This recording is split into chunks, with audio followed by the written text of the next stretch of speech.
But kind of a recap of this last week, we had some pretty significant transits that happened, and I'm curious how, like, if you're watching the recap or if you're watching it live, whoever's present, like, how has that been landing for you? We had Venus moving into Aries, and then Venus conjunct Neptune, and then today it's been really interesting because I've been seeing a lot of content on the internet where people are like, it's a new timeline, you know? They say that like every other month, I swear. But there's been a lot more today, and I think it's funny because Pluto went retrograde today. And I know I talked about it last week, but I think I'm going to talk a little bit more about it this week because it's pretty potent. So, and it's going to be a long-term transit. I want to get the exact dates. It's about 6 months. Yeah. Okay. May 4th to October 13th, 2025, Pluto is retrograding. And if you were here with me last week, or if you're catching the recap, just a little kind of refresher, Pluto moved into Aquarius, has moved in and out of Aquarius for the last year and a half, a little bit more, give or take. And Pluto's been dancing between Capricorn and Aquarius during that time. But the thing about this Pluto retrograde that makes it so significant is Pluto is finally and completely settled into Aquarius. So this retrograde, he will stay in Aquarius the whole retrograde. And that's where that kind of energy is coming in for the fact that Pluto... Sorry, I a lot of things just kind of popped into my brain. Is Pluto's just in Aquarius, is just in Aquarius. And so this retrograde's going to be kind of like weird. I just heard in my head, like, seal the deal. This is kind of like us, like, sealing the deal. If that makes sense. I guess to elaborate a little bit about that is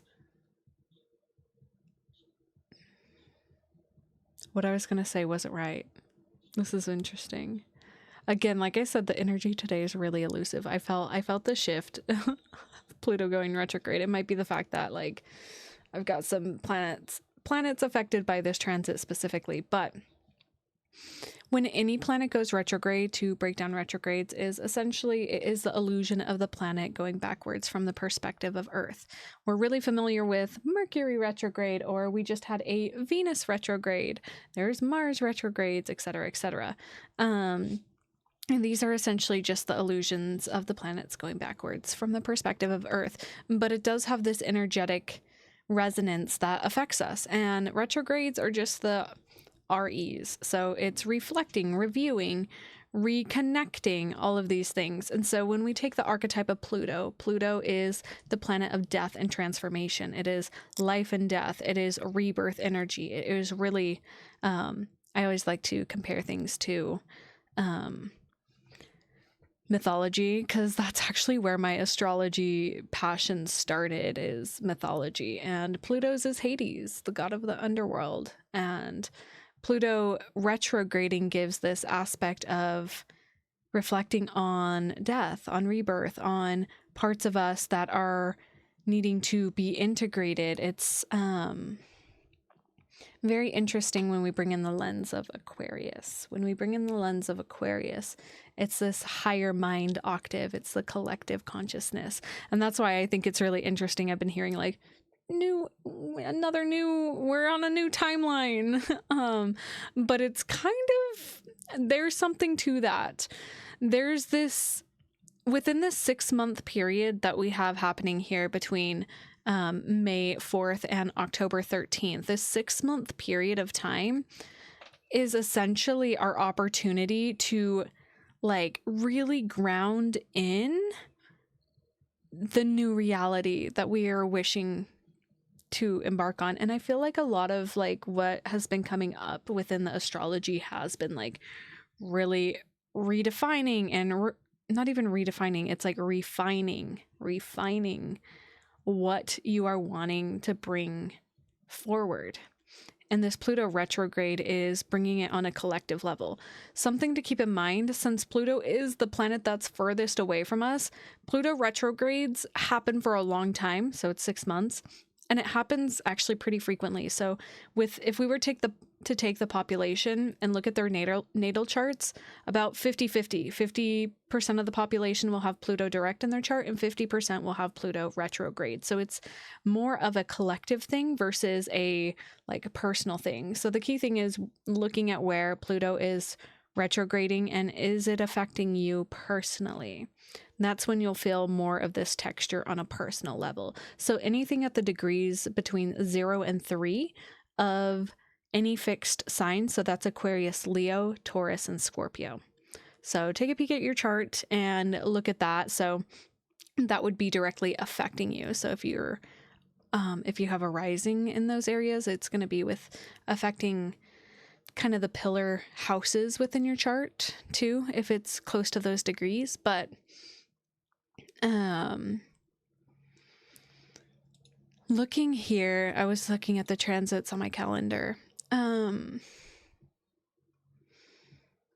There's this thing with Pluto retrograding right now where there's this invitation. I always say transits are invitations. They're invitations, okay? So it's this invitation to reevaluate your community. To reevaluate like what your community is, what it means to you. This can be friendships. When we're looking at Aquarius, this can be like the collective that you're currently around. Are these the people that you want to be around? Are these the people that are going to help integrate the vision that you desire for the future? Because Aquarius is all about, it's this visionary energy. And it's really honing into that aspect. Yeah.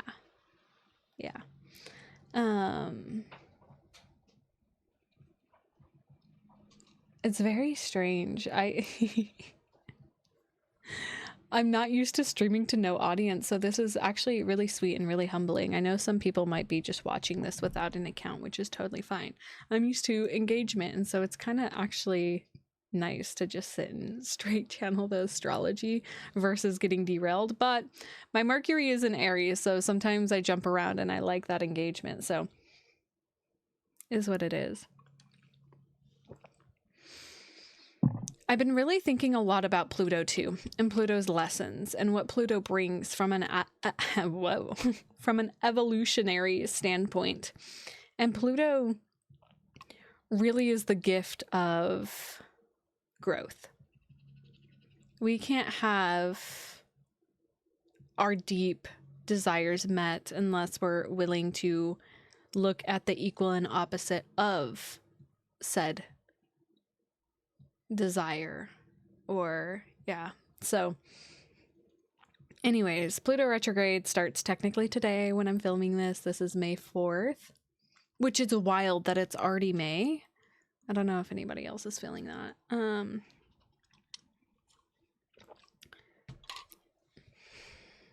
Anything else about Pluto?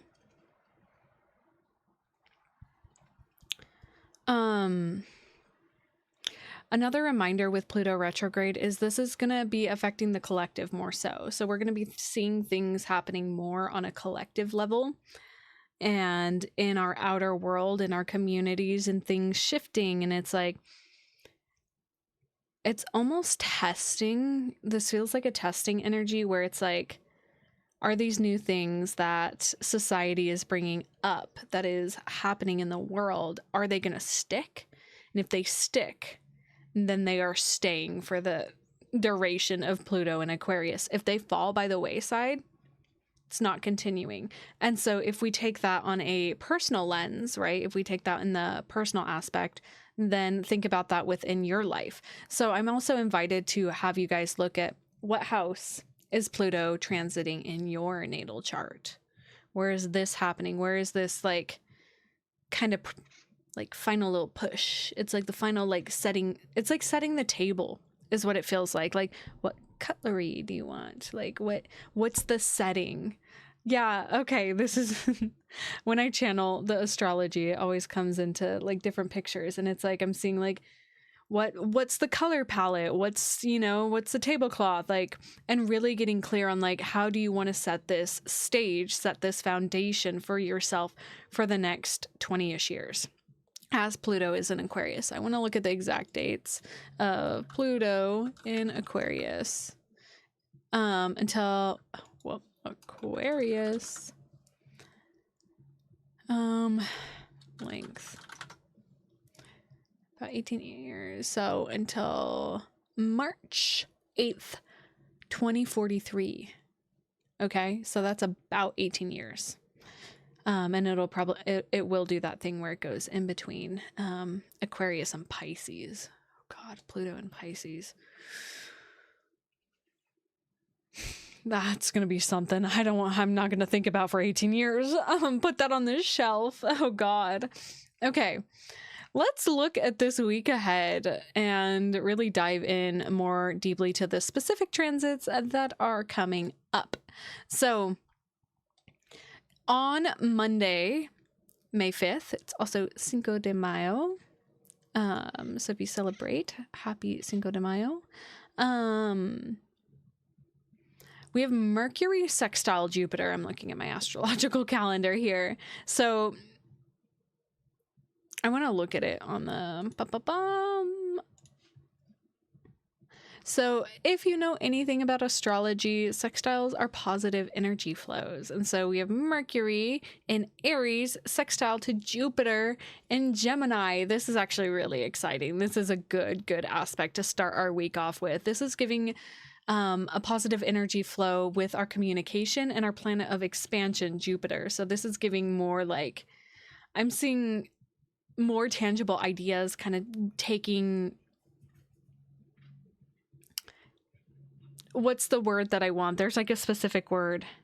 Taking spark, because it's like Jupiter's fanning the flame of Mercury in Aries. It's kind of like giving this like, okay, oh my gosh, it's gassing him up. Jupiter here is gassing Mercury up. I'm like, there's like this specific energy, because I kept saying like a flamethrower is what was coming to my mind initially, but it really is this energy of like, Jupiter's out here like, I'm seeing like Mercury like spitting game like in a rap battle, and Jupiter's like, let's go, you tell him. That's kind of the energy I'm getting here. So this is a really positive transit that's happening on the 5th. So this is kind of the opportunity for you to be creative, to speak your mind, and let your words travel further than you'd expect them to travel, and like reach people that maybe you wouldn't feel that they would reach. It's giving this sort of, with Jupiter in Gemini, and Gemini, it's ruled by this Mercury in Aries, and hold on, let's piece this together. Okay, oh my gosh, this is really cool.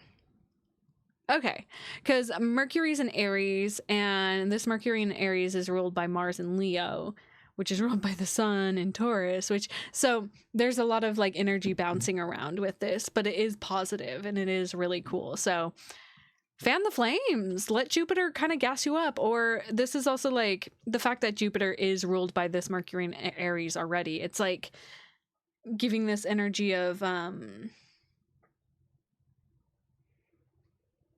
yeah, I just see people like talking you up and supporting your ideas, and like having people around you that are feeling really supportive of that. So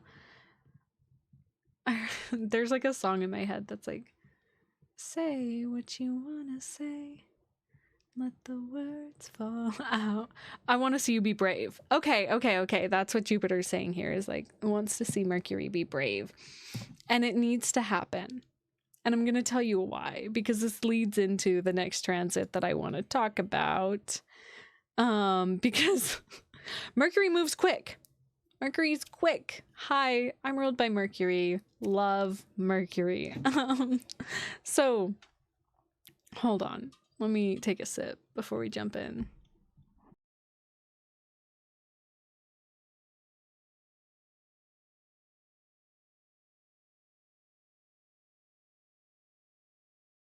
I also wanted a little bit more music. So Mercury is really, really quick moving, right?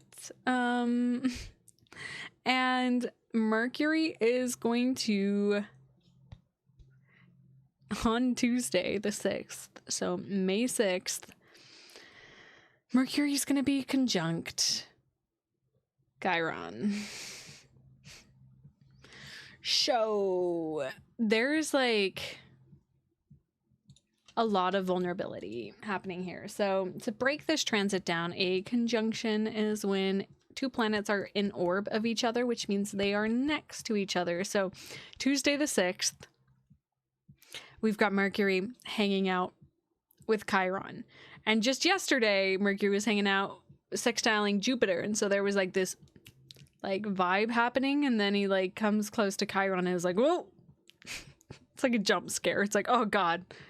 All my fears of being seen, maybe. That's kind of the energy. It's like you got gassed up, you put yourself out there, and then you had to confront with the fact that like maybe you're afraid of being seen. So Chiron is the wounded healer, if you're unfamiliar with Chiron. Chiron is an asteroid, and his whole story is that he is a healer, but he can't even heal his own wounds. So he heals other people.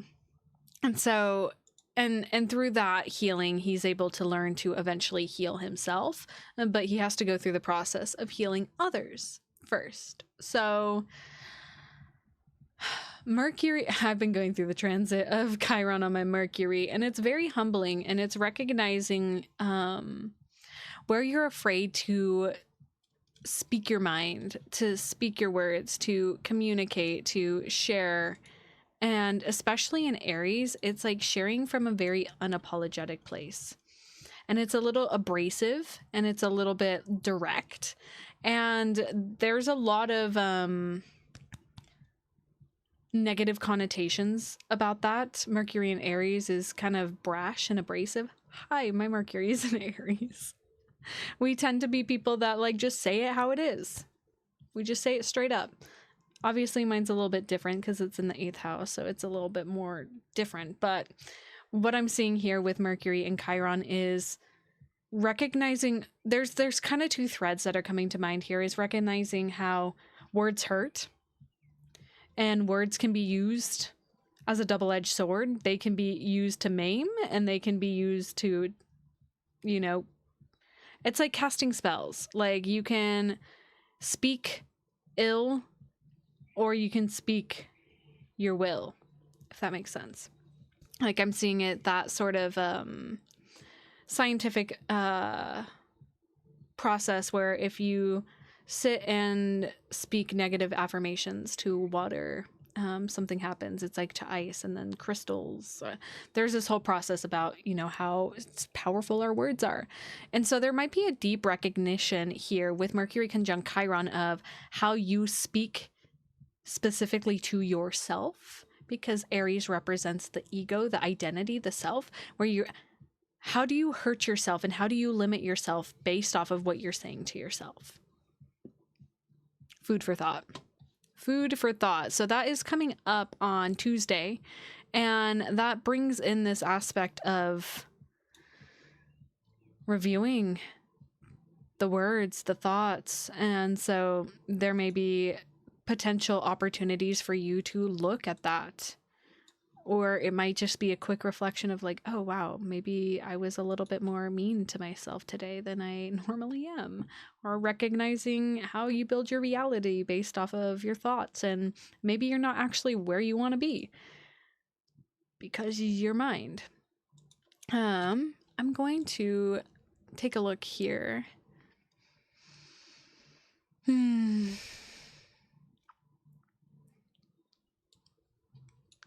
So also happening on Tuesday, the 6th, is Venus sextile Pluto. So this will be happening as well. So Venus and Pluto are having this harmonious conversation, and I actually really, really like this transit because we've got Venus, the goddess of love, pleasure, values, and Pluto bringing transformation and intensity. It basically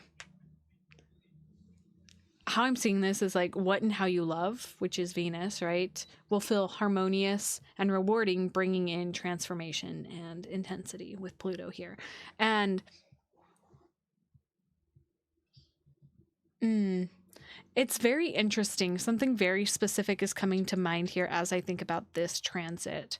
And my mentor, Alexandra Roxo, she did a special where she and a friend of hers actually worked underground in certain strip clubs, and just recognizing the power in that, but also like there's like this edge of danger there too. And this is kind of how this transit's feeling, where it's like, but not like anything's going to happen, but that there is this kind of edge of like transformation there, of things could happen, and it's like the potential.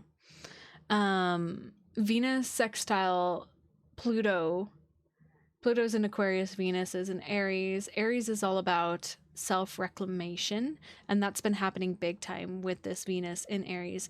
And Venus isn't yet out of her post-shadow period at this point. She's still got a couple more days. Next week she will be. But there's still this heaviness and this potency around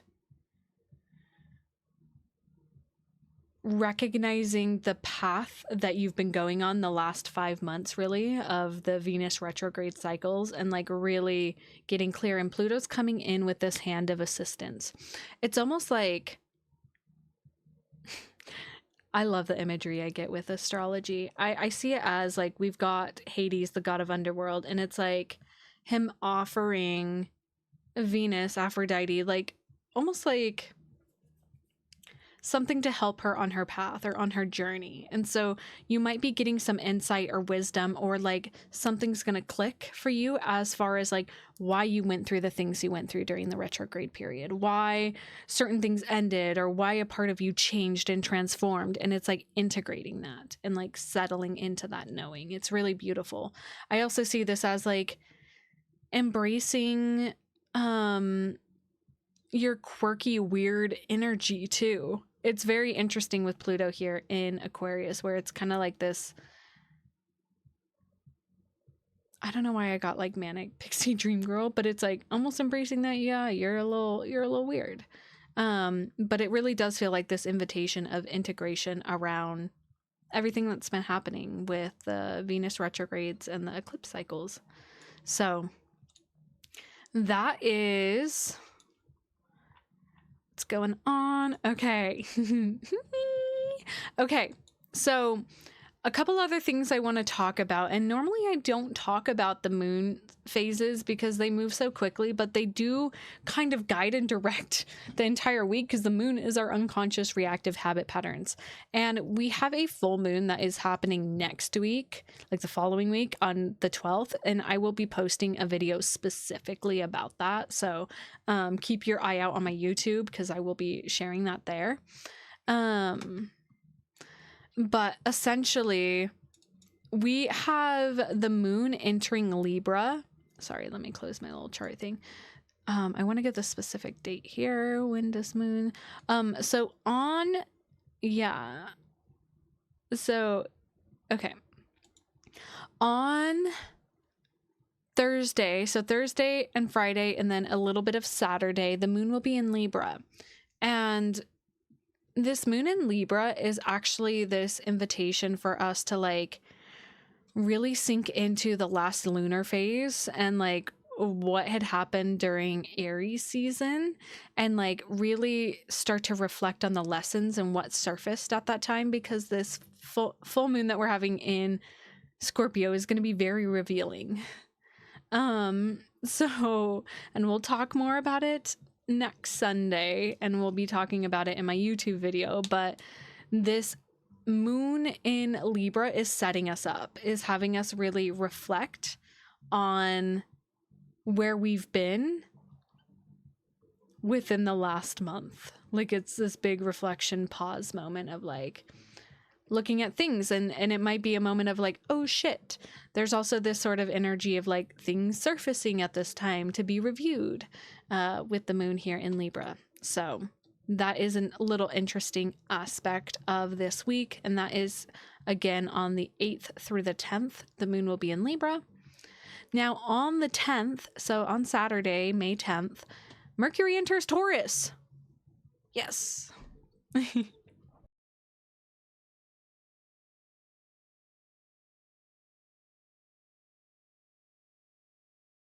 So, with Mercury entering Taurus, this is kind of a whole new, we haven't had Mercury in Taurus in a little bit, right? We haven't. Mercury's been retrograde in Aries, and it's been a long time that it's been in Aries. So this is a whole new invitation into communication, right? So I want to look at the chart of Mercury in Taurus here.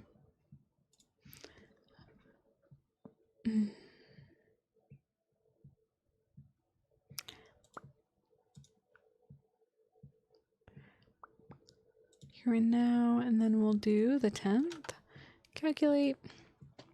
So, yeah, this is going to be nice. So, it's going to be interesting because as soon as Mercury enters, there's going to be a moment.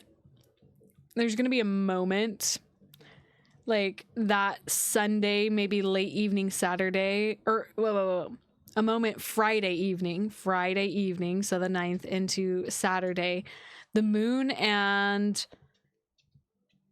Mercury are going to be opposing each other because the moon will be moving into Scorpio at the 1st degrees of Scorpio, right as Mercury is moving into Taurus. And this gives a very interesting thing, and this gives like secret surfacing.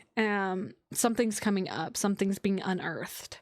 The moon's kind of drawing something out of Mercury here that's been kind of buried.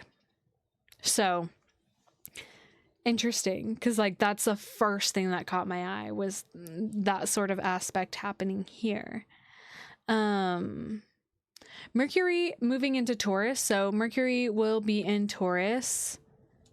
Mercury in Taurus dates.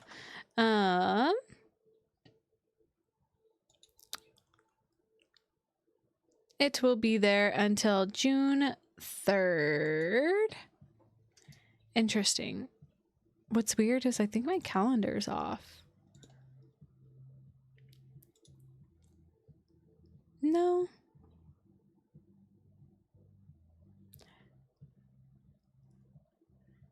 Interesting.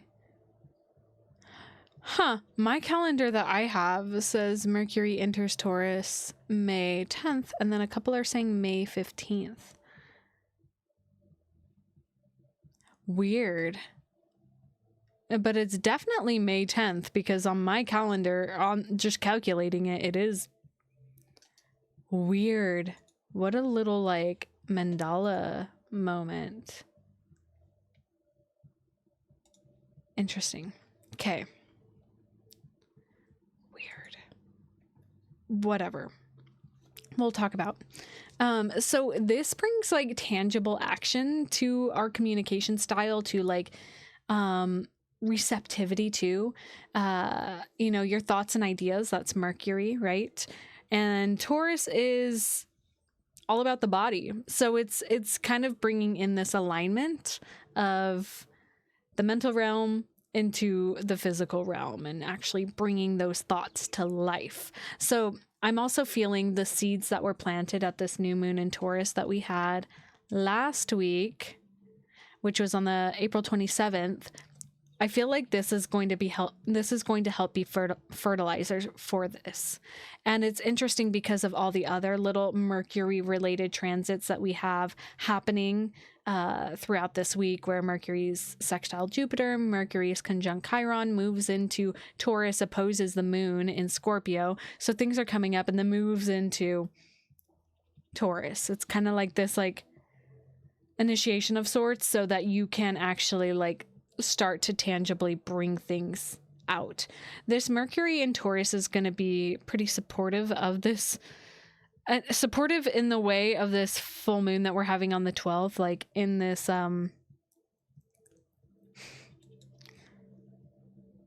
like you can't hide is sort of the feeling.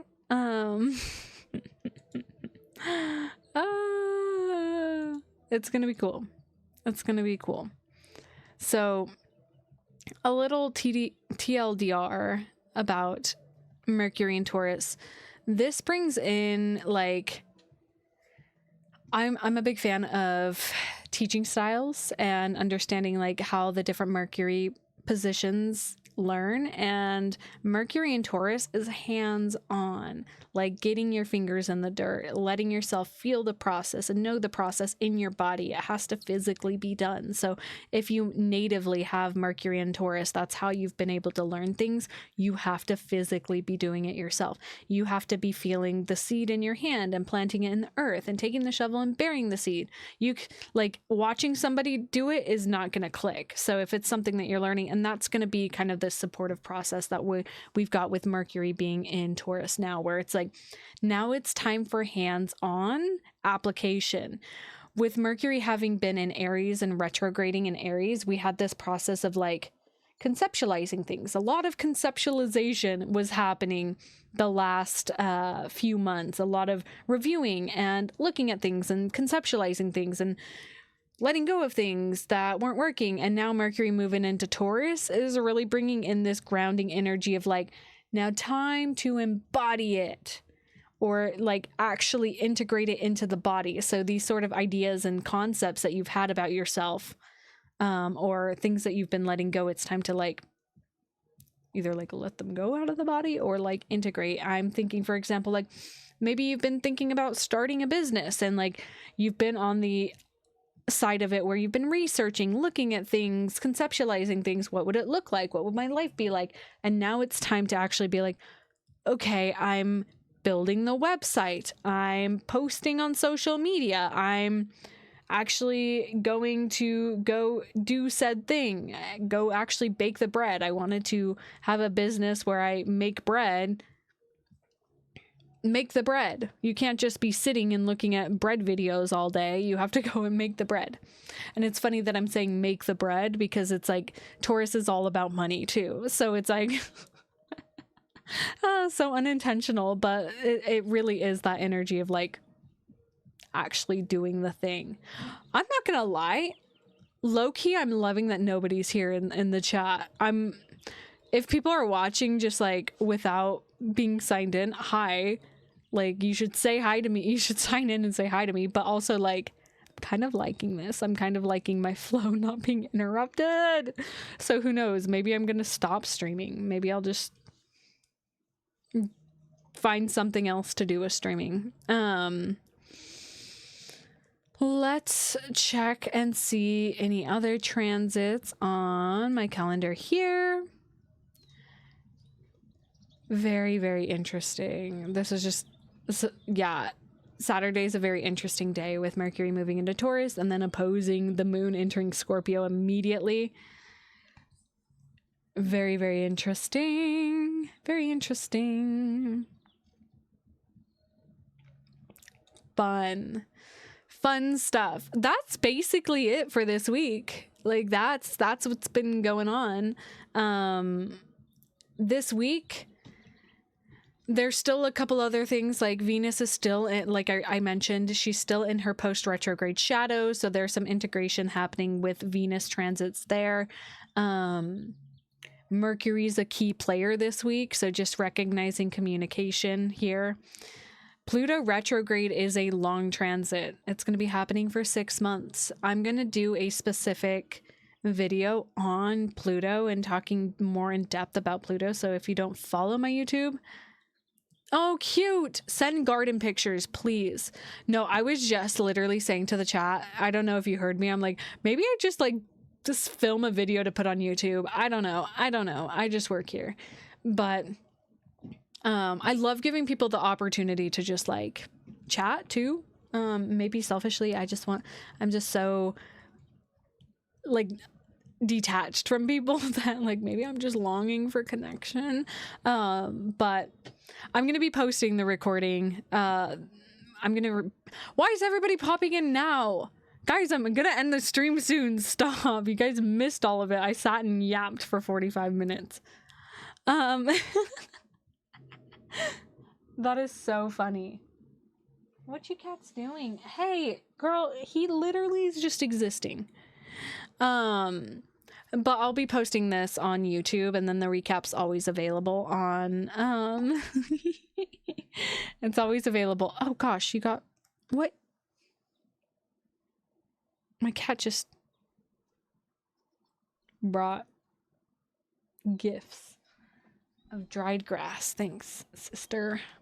Thanks. Thank you. Yeah, I was feeling very like soft, feminine, earthy vibes, so we went with it. I'm pretty like, this week feels like a little sidebar about like this week too is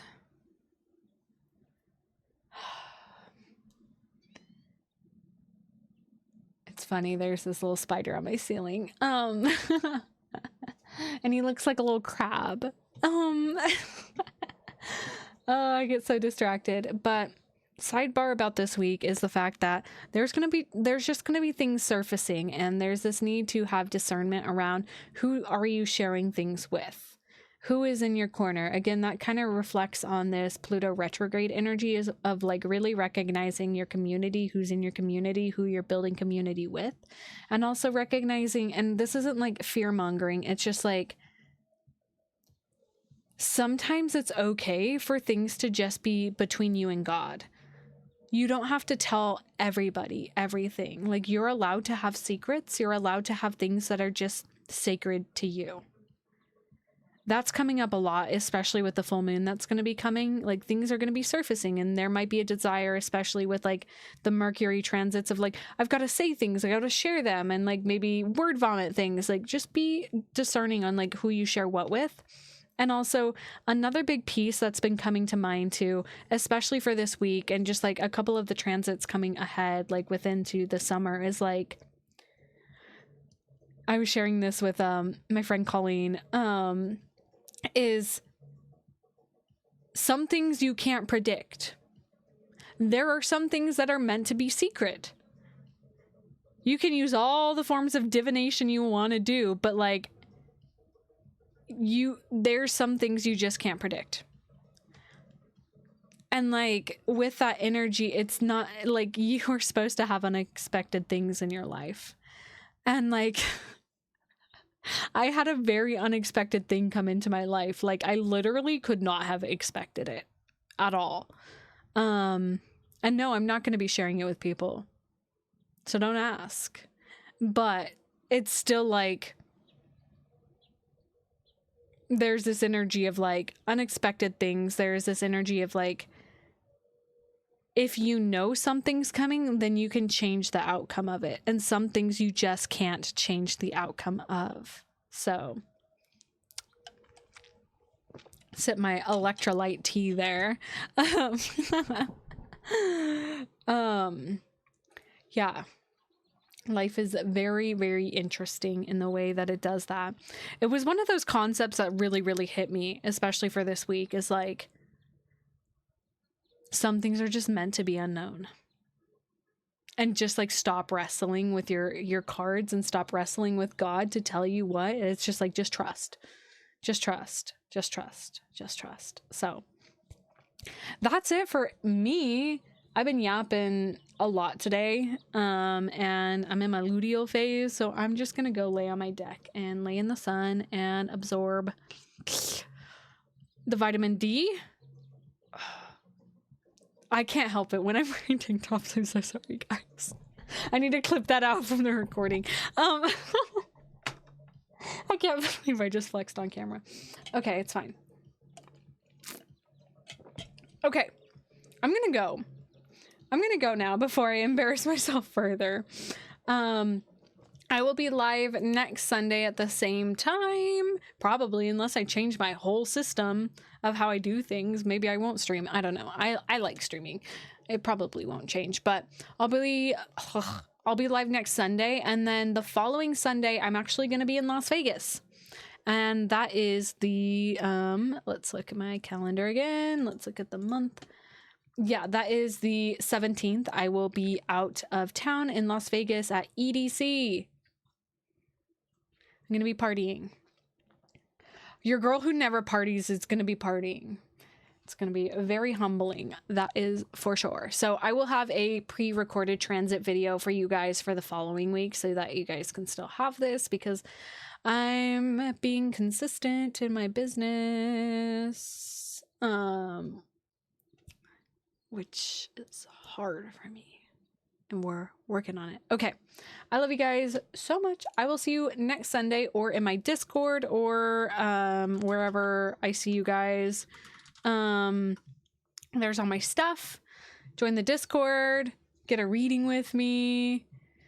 Join my email list, letters from the 8th house. That's where I channel the upcoming transits. So what we talked about here, if you missed this, I write it all out and send it to you. So that's what it's actually what I'm going to be doing next, is writing all this out. Now that I've channeled it, now it's been out, it's been said, I'm going to write it down.